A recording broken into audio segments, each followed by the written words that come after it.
Hello everyone. We are now going to work on part 3 of the video solutions for the review for test 2 review. All right, now we'll go through the questions related to the last 2 chapters on this course. That's chapter 11 and 12. So confidence intervals and hypothesis tests, and maybe towards the end there are some multiple choice questions which we will cover. All right, now don't worry about these the question numbers here. They may not match with the question number on the particular review that you're working on, but just try to match the questions. All right, this may be number 11 on your sheet. I don't remember exactly. All right, but maybe number 11. All right, but this is an old project, not old, but from a different semester, so the numbers are a little bit different. Numbering is a little bit different. All right, so here it says a sample of 27 female graduate physical therapy students had a mean of 22.46% body fat. Assuming that percent body fat is normally distributed with a standard deviation of 4.10% body fat, determine a 95% confidence interval for the mean percent body fat of all female graduate physical therapy students. All right, so here they are asking us to find the confidence interval at what level? 95% confidence interval level. All right, for the mean percent body fat of all female graduate physical therapy students. So what is a confidence interval? A confidence interval is an interval containing a range of values within which the population mean may be contained. All right, so it is just an interval of values, a set of values within an interval within which the population mean can be estimated to fall. All right, and it's built around the sample mean. So the whole idea of the confidence interval is you found your sample mean from your sample study, and now from it we are trying to estimate the population, what the population mean would be. So we build an interval around the sample mean, keep the sample mean at the center, and build an interval of values within which we can expect the population mean to fall. All right, so that's the idea of the confidence interval. Again, this diagram may be a little bit misleading. This the two ends around the x bar, the sample mean value, should be equal. All right, so this distance and this distance must be equal anyway. But you will be given the formula for the confidence interval. It's on your formula sheet. Have it written down before you so you can plug in the values correctly when you solve these problems. All right, but first it says you have to extract the data from the question. So what do we need in order to calculate the confidence interval? We need to know what the sample mean is, so x bar. Then there is a z of alpha by 2, and we will discuss shortly what and how to calculate z of alpha by 2. And then we need to know the population standard deviation, denoted by sigma over square root over n, right? Now, this is a case where we use the z interval procedure. All right, the z interval procedure. When do we use the z interval procedure? When the standard deviation. So if standard deviation is known, then we use the z interval procedure. Then use z interval proc. All right. So now let's extract the data. First, we need to know alpha, because the formula has alpha by 2 in it. So we need to know what alpha is. How do we calculate alpha?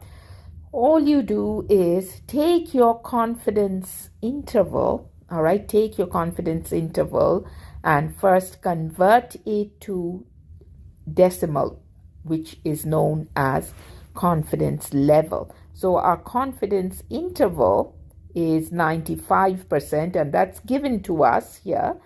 From the confidence interval, we can calculate the confidence level, which is the decimal version of 95%, so 0.95. And alpha will be calculated using the formula 1 minus CL. All right, 1 minus CL is what alpha is. So 1 minus 0.95 gives us alpha, which is 0.05. Then alpha by 2 is 0.05 divided by 2 is 0.025. Right? X bar is 22.46. How do I know that? From the question here, it says a sample of 27 female graduate physical therapy students had a mean of 22.46%. So again, you have to look for your data in the question. So wherever there is a mean, that represents your sample mean. Okay. So that's 22.46. Sigma is 4.10, and that's also given to us, and that's the population standard deviation, because it does not say that it's related to the 27 female students. No, it's outside of that. They put that in a separate statement. All right. So sigma is 4.10, and that is the population standard deviation. And now we have to calculate z of alpha by 2. So we know alpha by 2 is 0.025. So you have to go to your table and find 0.025. Now what I'm going to do is I'm going to pull up the table and show you where you can find a concise list of special z values. All right. So I'm going to pause here and pull up the formula table sheet and come back and continue. All right. So here is the formula sheet, and just above, like we have the tables below, all the z tables, but the z table, the complete z table has a lot of values. When we calculate the confidence interval, we just deal with some special alpha values. So for that, we have given you a special table here, which is just above the area where the confidence level formulas are. All right, so here you see alpha equals 1 minus confidence level is the formula to use to find the alpha. And then above here, you see a truncated, concise table where at the bottom row, they have all the alpha or alpha by 2, as the case may be, values, and then the corresponding z values. All right, so our z of alpha, when we find the confidence interval, then we always deal with alpha by 2. All right, so confidence intervals extend on both sides of the center point, correct? X bar is at the center, and it extends, the interval extends on either side of the center point. So we always have to divide alpha by 2. So when we divided our alpha by 2 for 95% confidence level, our alpha was 0.05, so alpha by 2 was 0.025, the corresponding z value. All right, the corresponding z value is here. We have 0.025 for alpha by 2. You just pick up the z values corresponding to 0.025, and then we can go to our worksheet and use that value for z of alpha by 2. Okay, so let's go back to our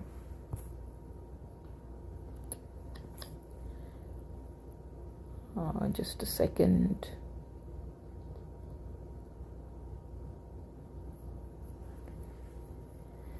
So that's how I got 1.96 for my z of alpha by 2. Now we need another value here, which is n. So what is n? Let's write that down.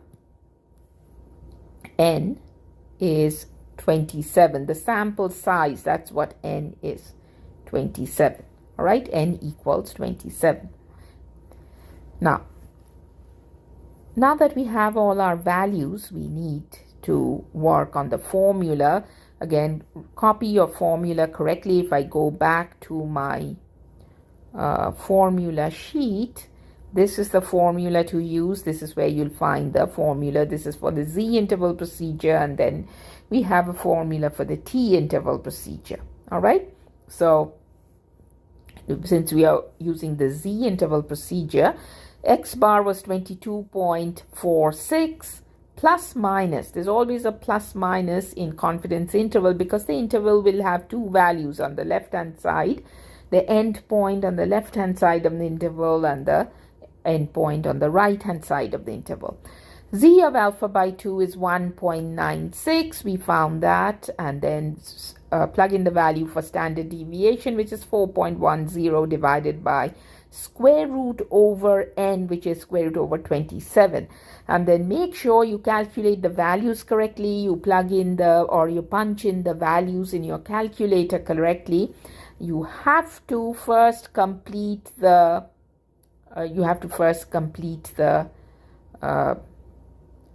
margin of error. All right, 1.96. This portion of the confidence interval represents the margin of error, the plus or minus, whatever we are adding to the sample mean to come up with the endpoints of the interval. All right, so make sure you first calculate this part and then add the value to add or subtract the value and add and subtract the value from 22.46. And once we do that, again, show all your steps, write the margin of error separately. 1.546 is going to be our margin of error, or just represented by E. And then once we add and subtract that value to 22.46, which is a sample mean, we get our endpoint values of 20.9 to 24.02. Always draw a diagram. It's just going to help you, all right, to get your work correct, all right. It's kind of going to give you a guidance. And then once you're done with calculating the interval, do not forget to interpret it. The way we interpret it is we can be 95% confident that the mean percent body fat of all female graduate physical therapy students will be between the interval 20.90% to 24.02%. All right, so body fat. In the question, the body fat was measured as a percentage, so you can write here in your interpretation that the body fat, the mean body fat will be contained for all graduate physical therapy students. It'll fall somewhere between 20.90% and 24.02%, and we have to qualify with the confidence interval that we are using. It's a 95% confidence interval. So we have to say we can be 95% confident that the mean percent body fat of all female graduate physical therapy students will be between this interval. State your interval. All right. So that's how you're going to find your confidence interval. Then part B says obtain the margin of error E for the confidence interval you just found. So the formula for margin of error is just this part of the confidence interval formula. Z of alpha by 2 times sigma divided by square root over n. So if you have worked out step by step the confidence interval problem and separately written out your margin of error, just write that down. All right, you do not need to recalculate. If you want to, you can, to be double sure you got it right, but you can just write margin of error E equals 1.546. All right, so that's part B. And then part C says explain the meaning of E in this context in terms of the accuracy of the estimate. the way we write that is we are 95% confident that our error in estimating the population mean mu by the sample mean x bar is at most plus minus 1.55% of body fat.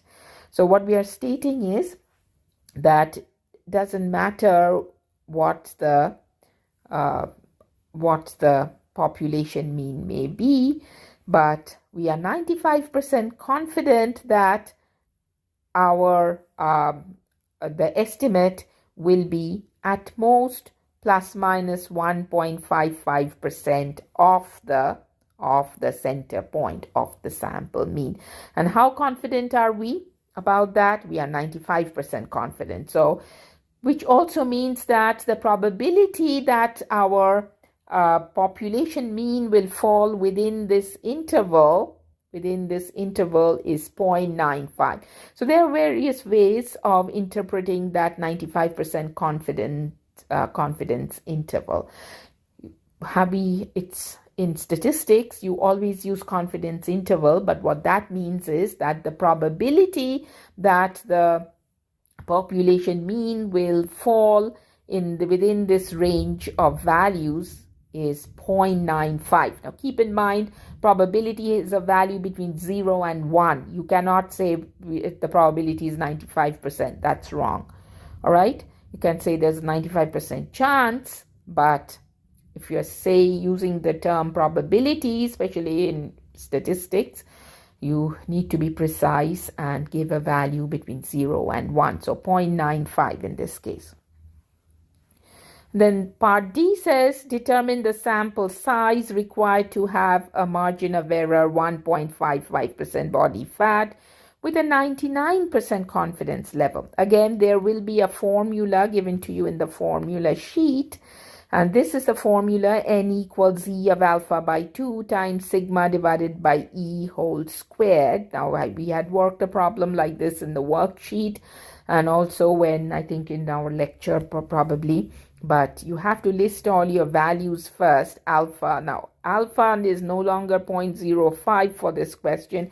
It's 0.01. Why? Because we are told to use 99% confidence level or confidence interval. So 99% means 0.99 is the confidence level. So alpha is 1 minus the confidence level, which is 0.99, which gives us 0.01. You have to split it up into 2. So 0.01 divided by 2 is 0.005. You have to go to your table. So let's go to that special table. All right, this special table, and look for 0.001. Is it here? No, it's not here. So I'm going to go down here and find z of 0.001 should be somewhere. 0.001 should be 0.001 is right here. All right, so 0.001, no, this is the area, right? So z of, just a second. Okay, so 0.005, we were not working with 0.001, but it was 0.01, and then alpha by 2 was 0.005. So the corresponding z value, so z of 0.005 is 2.576, all right? So here, that's why I have 2.576 for z of alpha by 2. And our error is this value given here, all right? So E equals 1.55. So just plug in the values correctly. Again, make sure you are squaring at the end. So first calculate whatever is in the brackets, the numerator multiplication divided by 1.55, which is the E value, and then square the result, and we get a sample size of 47. You'll get a decimal value, but sample size is an integer value. All right, so you round it up to 47. Okay, so this is how you work on the question related to confidence interval.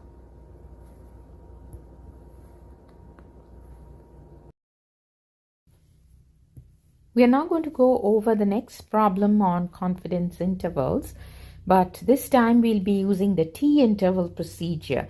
We use the t-interval procedure when the population standard deviation is unknown, and therefore we have to use the sample standard deviation instead.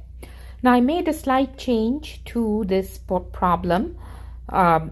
You may want to do that on your review sheet. Change this n equals 36 to 25. All right, just change the value of the sample size to 25 instead of 36, because this problem has been worked out with a sample size of 25. And the reason I changed it is that we don't have in our t table, which we have to use for this purpose, we don't have a row for a DF of 35. So I'm going to use 25 instead. All right.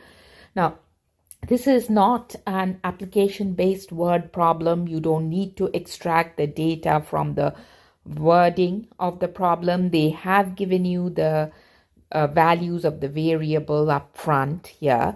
X bar, which is the sample mean, is 25. N, we are using 25 for a value of the sample size.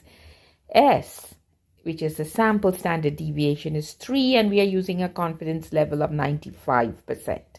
Okay, just a second, let me take out my pen here.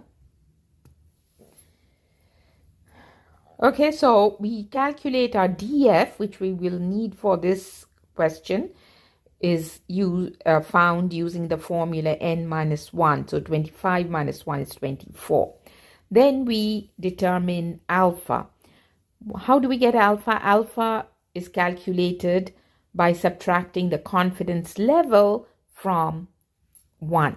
All right, so if 95% is the confidence interval, then the corresponding confidence level is the decimal version of the confidence interval of this percentage form. So 95% translates to 0.95 in decimal. So 1 minus 0.95 is alpha, which comes to 0.05. Now, in confidence level calculations, we always have to divide alpha by 2, all right, because a confidence interval stretches on both sides of the, let me just draw a figure here. All right, in a confidence interval, the center point is where the sample mean would be located, right? It's also called the point estimate, and then the two intervals will be located on either side of x with an equal distance. All right, at an equal distance from the center point. So since the interval extends on both sides of x bar, we have to divide alpha by 2, because one side is going to be negative t of alpha by 2, the other one is going to be positive t alpha by 2. Okay, so we find from our table, our t table, it's t of 0.025 with df of 24 comes to 2.064. All right, and now we can have all the values we need to do this calculation here. The formula is x bar plus minus t of alpha by 2 times sigma divided by square root over n. Again, I insist it's good working practice to have the formula in front of you. That way you can make sure you're plugging in the values correctly. If you plug in the wrong values, your entire problem will be wrong. All right, so please make sure, if you have it takes just a few seconds, write out the formula. Formula will be there on the formula sheet. It's not something you have to recall. Just write it down and then plug in the values. So x bar is 25. So I put 25 here and then a plus minus. So plus minus, it's t of alpha by 2, correct? T of alpha by 2, we just calculated on, well, we didn't have to calculate, but we found from our table is 2.064 times sigma. Well, this time it's S. So I'm going to change this. It's not sigma really, it's S. S divided by square root over n. So plug in the value for S, which is 3 divided by, I'm going to change this to square root over 25. So square root over n, not n minus 1, this time it's n. We do n minus 1 only when calculating the df. All right, for this problem. So now that we have our all the values plugged in, it's going to be 25 plus minus 2.064 times. Now, this will not be 0.5, it'll be 3/5. Okay, so 0.6. All right, so 0.6. So 2.064 times 0.6 is 1.032. When you add and subtract that to 25, you should come up with 23.968 at one end of the interval, and the other end should have a value of 26.032. And then finally interpret it. This is not an application-based problem. So again, the interpretation is you just basically have to state the interval. However, you have to start it saying we are 95% confident that the population mean mu will be contained in the interval 23.96 to 26.032. 968 to 26.032. Make sure you put in an interpretation, because even if the question doesn't ask for it, make sure you put in an interpretation. Otherwise, the problem isn't complete without the interpretation. All right, and there are points assigned just for the interpretation as part of this question. All right, so this is how you would go about finding a confidence interval when the population standard deviation is unknown using the T distribution or the studentized distribution. The next one is a word problem, again application-based word problem, answering questions related to confidence intervals. It says a biology student at a major university is writing a report about bird watchers. She has developed a test that will score the abilities of a bird watcher to identify common birds on a 10-point scale. She collects the data from a random sample of 20 people. That's a key word because it's going to represent the sample size, that classify themselves as bird watchers, and calculates the average score to be 6.785 with a standard deviation of 1.2828. So first step, list the data, and then the question related to it is determine the margin of error at 80% confidence level. All right. So extracting the data, n is 20, that's the sample size. X bar is 6.785, it's the average score, 6.785.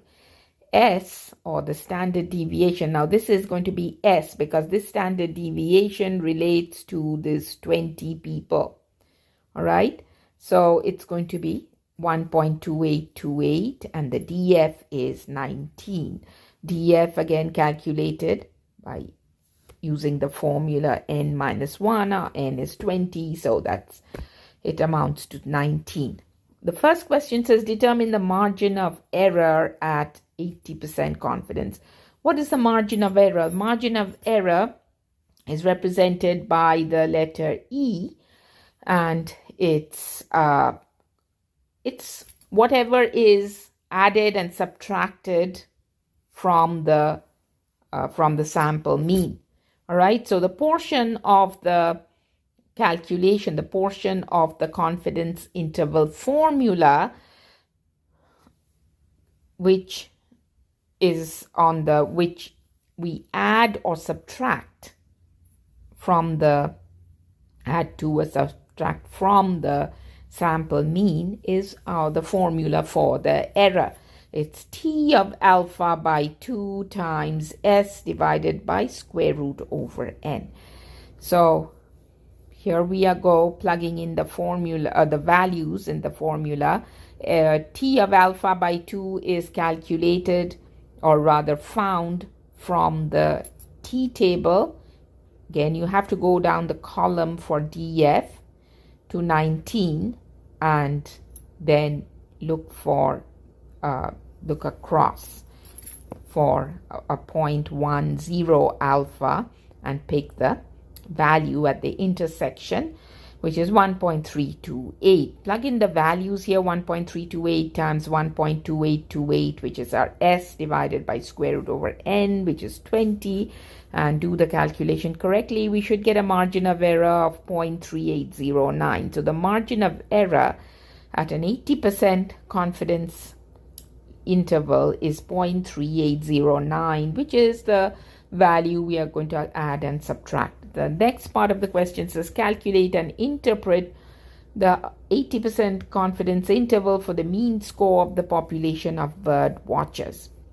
So this time all you basically have to do is add and subtract from the sample mean, which was 6.785.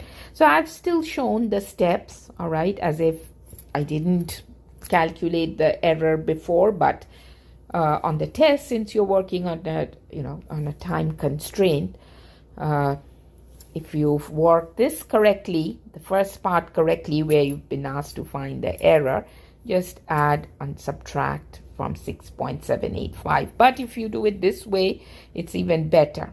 All right, it tells me that you have really understood. You've used the formula, but we could just do 6.785 plus minus 0.3809, which we found from the first part, to get an interval of 6.4041 to 7.1659. And then at the end, make sure you are interpreting it. Always start saying we are 80% confident. You have to qualify your interpretation, at what scale, at what level you are in, you found your interval. So we are 80% confident that the mean score of the population of bird watchers will be contained in the interval 6.4041 to 7.1659. All right, so this is how you would go about working this particular question. All right, so next couple of questions are on hypothesis testing. All right, now I think I'm going to kind of go fast over this one. This is a straightforward problem, and the reason I want to speed up now, because this particular question I already solved on the worksheet for hypothesis testing, right? So you may want to look that I mean, it was explained in quite some detail there. So I'm going to just skim over this one instead of going through every detail. It says here a sample mean, sample size, population standard deviation is given below.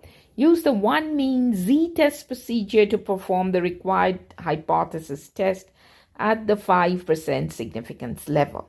So again, this is not an application-based problem, word problem, so you don't need to hunt for the values you need to perform the test. It's given to you up front here.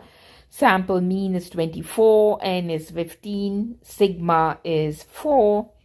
Even the null hypothesis and the alternate hypothesis are already stated. All right, so first step in any hypothesis test is to state your hypothesis. Null hypothesis, it's already given, so just copy it down. Null hypothesis will always have an equal sign in it, and you must always state your hypothesis with reference to the population, not x bar equals 22. No, it's always in terms of the population mean, because you're trying to, with all these hypothesis tests and so the null hypothesis is stated as mu equals 22. It must always have an equal sign in it. And again, as I said before, you have to state it in terms of the population mean, the population parameters. Alternate says mu is greater than 22. You don't have to think about it. It's stated up above here. Just copy that down. Determine the tail type of test. Because the alternate says greater than 22, that makes it a right tail test. Alpha is 0.05. How do I know that alpha is 0.05? Just translate 5%. The significance level tells us what the alpha value is going to be. It's the decimal version of the significance level given in percentage form. Is this a z-test or a t-test? It's a z-test because the population standard deviation sigma is known.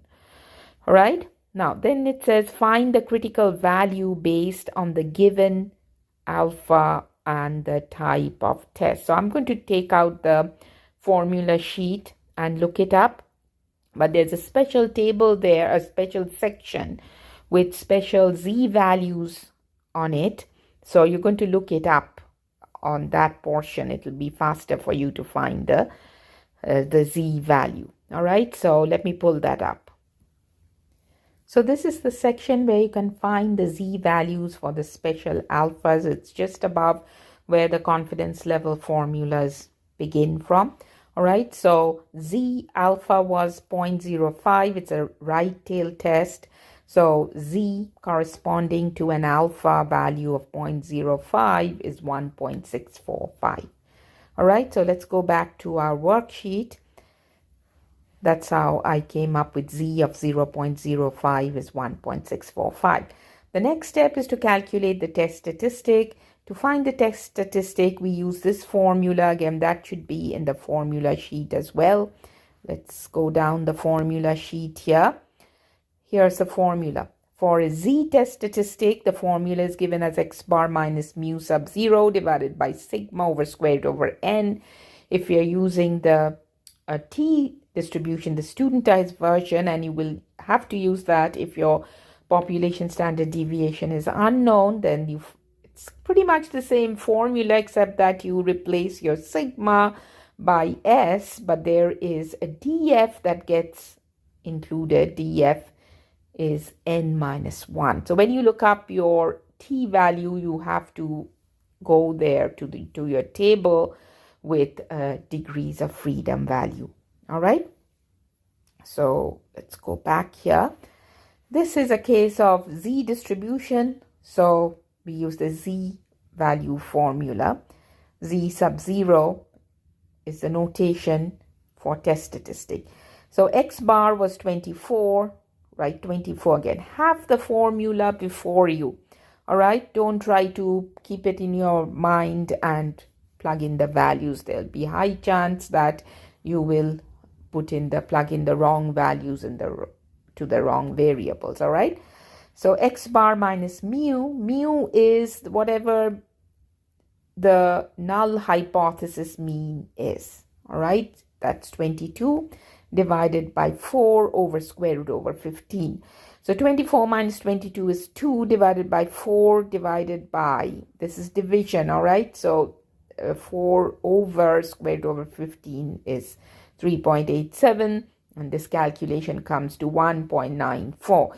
Please try to show as many steps as you can, all right, because you get points on the steps. If I see that this final value is not correct, I will still give you points if you've done correctly up to this point.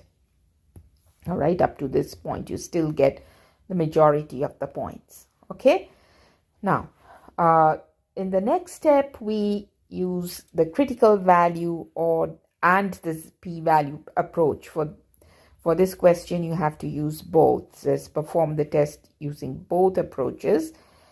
Now, you have to draw your diagram. In a critical value approach, there is a reject region and a do not reject region. So draw your normal curve. Your reject region will be on the right because it's a right tail test. So draw this line, and then your cutoff between the reject region and do not reject region is determined by z of alpha, z of 0.05, and that is called the critical value. So the critical value gives us a cutoff, the cutoff point on the horizontal line between the reject and the do not reject regions. And then we bring our test statistic value 1.94 and see where it falls on our curve. If it falls in the reject region, our decision is going to be reject null hypothesis. If it falls on the other side of the cutoff, in this case, do not reject region, it would be the do not reject region. If it fell on that side, your decision would be do not reject. So in this case, 1.94 is greater than 1.645. It will be to the right of the cutoff, which is the reject region in a right tail test. So that's why I have it as the test statistic of 1.94 is greater than 1.645. Show it on the curve. Falls in the reject region. You have to give this reasoning, all right? Because just saying that, decision is reject is not acceptable. You have to give a reason, all right? You have to prove that you understand the logic behind why you came up with that decision of reject, all right? And that's because you show on the curve that it falls in the reject region. You have to label your curve properly, show the reject region, show the do not reject region, just like I've done here, all right? And then explain, right, that 1.94, the test statistics is greater than the cutoff, falls in the reject region, therefore the decision is reject null hypothesis. For the p-value approach, it says find area to right corresponding to z sub 0 of 1.94. So for the p-value approach, there's no reject or do not reject region. What you're doing is you're bringing in your test statistic value, and finding the area to its right. Because it's a right tail test, you are finding the area to the right of that particular z value, all right? And that area is going to be the p-value. So p-value comes up to be 0.0264, and then 1 minus point, this is area to the right, okay? So 1 minus 0.9738 is 0.0264 is whatever we got here, all right? So I'm going to slow down here a little bit. 0.9738 is the area to the left of 1.94 from our table, but the p-value will be area to the right. Why? Because this is a right tail test, okay? So p-value 1 minus, to find area to the right, it's 1 minus, you have to subtract the area on the left from 1, and that's how we came up with this answer. And once you're done finding the p-value, you have to compare it with the alpha value, with the significance level value. So 0.0264, which is the p-value, you have to ask yourself, is it less than the significance level? If it is less than the significance level, you reject the null hypothesis. If not, you do not reject. In this case, it is less than 0.05, therefore reject the null hypothesis. All right, so decision is reject null hypothesis. And they have given the reasons again, falls in reject region, and p-value is less than alpha. So both ways, both approaches should have you arrive at the same decision. One is reject, the other one should also be reject. You cannot have reject with one approach and do not reject by another approach, all right? If you see that that's happening, go back and check your work. And then finally, the interpretation at the 5% significance level. Now, this is not confidence interval, this is hypothesis test. So here, your standard that you're using to perform your test is called the significance level. All right, do not write confidence interval and confidence level and 85%. No, you have to say at the 5% significance level, there is enough evidence to conclude that the mean is greater than 22. All right, because we rejected. Whenever you reject your null hypothesis, that means your evidence was strong enough to oust the null hypothesis mean.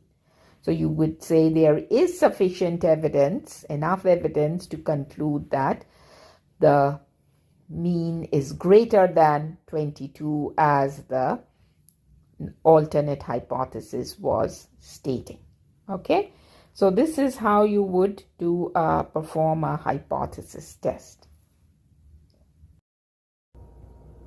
The last question is a word problem on hypothesis test. So let's read it first. It says here it's to do with apparel and services. According to the document Consumer Expenditures, the average consumer unit spent $1,736 on apparel and services in 2012. That same year, 25 consumer units in the Northeast had the following annual expenditures in dollars on apparel and services.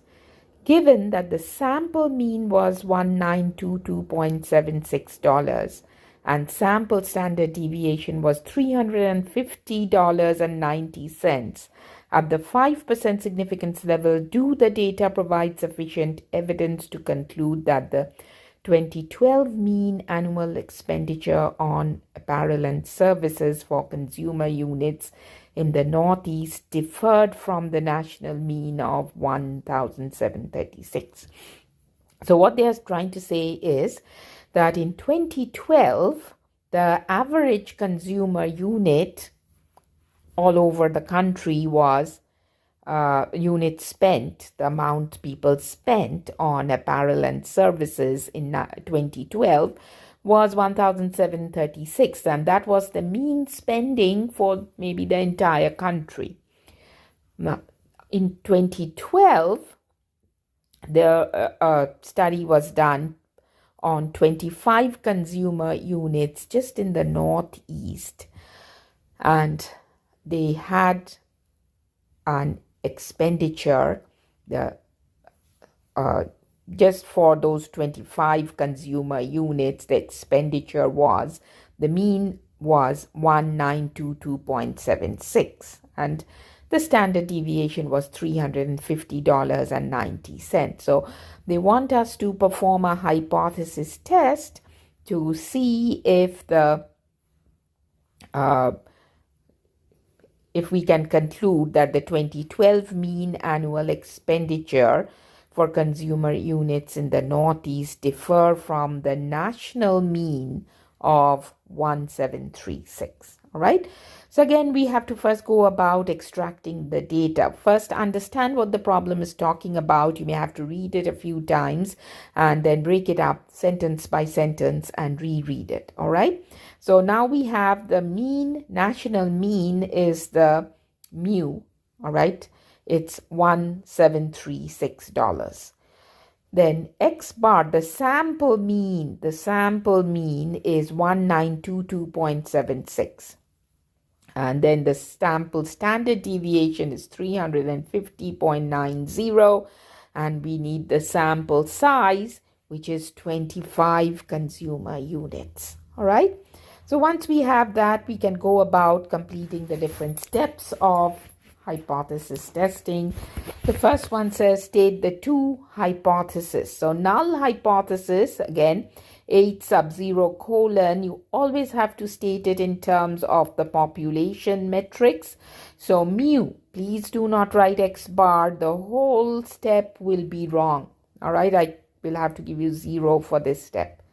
So H sub 0 colon mu equals 1736, and alternate hypothesis states H sub a colon mu not equal to, well, this should be 1736. Let me correct this here. Just a second, let me take this. This is incorrect. it should be 1736. All right, whatever mean you use for the null hypothesis should be used for the alternate hypothesis. Only thing is, it will be not equal to, in this case, it would be not equal to or less than or greater than. Why did I choose not equal to? Because the question said we have to conclude whether the Northeast average differed from the national mean. So it could be less, it could be more, but it's not equal is what we are trying to prove. All right, now once we have this statement here, we have to figure out what the tail type is. Because it's a not equal to situation, it's going to be a two-tail test, and alpha is 0.05. How do I know that? From the significance level. So convert 5% significance level into decimal, and that's your alpha. And next step, you have to divide your alpha by 2. Why? Just because it's a two-tail test. If this were a left-tailed or right-tailed test, you needn't worry about dividing alpha by 2. In a two-tail test, you have to divide it by 2. So 0.05 divided by 2 is 0.025. All right? Next question is, this a z-test or a t-test? It is a t-test. Why? Because we do not know the population standard deviation. We are using the sample standard deviation. So this is a t-test because population standard deviation sigma is unknown and the sample standard deviation S is going to be used. Next, find the critical value based on the given alpha and the type of test. So this is a two-tail test. Alpha by 2 is 0.025. The DF, you have, because it's a t-test, we have to consider the DF, which is n minus 1. So n is 25. Isn't it 25 somewhere? Here, right? 25 consumer units. So 25 minus 1 is 24. And if you look up your table, your t-table, t of 0.025 divided by, t of 0.025 with df of 24 is plus minus 2.064. When you are performing a two-tail test, you have to put your plus as well as minus, because the cutoffs are going to be on both sides of the curve. There are going to be two reject regions in a two-tail test. One is going to have a negative cutoff. The other one is going to have a positive cutoff. All right. So 2.064 is the cutoff. One positive on the right-hand side, one negative on the left-hand side. Next step, find the test statistic. So this is the formula to use. 1922. Let me erase this 4 here. So X bar was 1922.76 here, right? That was your X bar. So 1922.76 minus 1736 divided by 350.90 over square root over 25 gives us a test statistic value of 2.66. Now we go on to performing the test using the approaches. So for critical value, you first draw your curve. Your reject regions, like I said before, are going to be on both ends of the curve. The right-hand side reject, left-hand side reject, and DNR, do not reject, going to be at the center. The cutoff for the right-hand reject region is 2.064, positive 2.064. For the left-hand side, it's going to be negative 2.064. All right, so I've written out everything. You have to do the same too. You have to show all your work, and then you have to bring your test statistic value of 2.66 and see where it falls on this diagram. 2.66 is greater than 2.064. It falls, and it would be somewhere way, maybe here. I don't know. This is probably where 2.6 is definitely going to be to the right of the cutoff, right-hand side cutoff, 2.064. This is 2.66. It falls in the reject region. Therefore, the decision is going to be the reject null hypothesis. All right, for the p-value approach, you have to take your 2.66, the test statistic value, and find the corresponding area. All right, find the area associated with this test statistic with the DF of 24. So find area corresponding to t sub 0 equals 2.66 with DF of 24. And we see from the table that p value is going to be a value between 0.01 and 0.005. Now I've shown how to, this is an estimation, all right? So if you're using the table, then you will see that it's going to be a value, a p-value between these two values. If you're using the calculator, it's going to be an exact value, 0.0038. Once you find your p-value in a two-tailed test, you have to multiply your p-value by 2 though. All right, so compare your p with alpha. If p is less than alpha, so it's going to be 0.76, right? 0.0076. 0.0076 is definitely less than 0.05. So the conclusion is going to be reject null hypothesis, same as what we found using the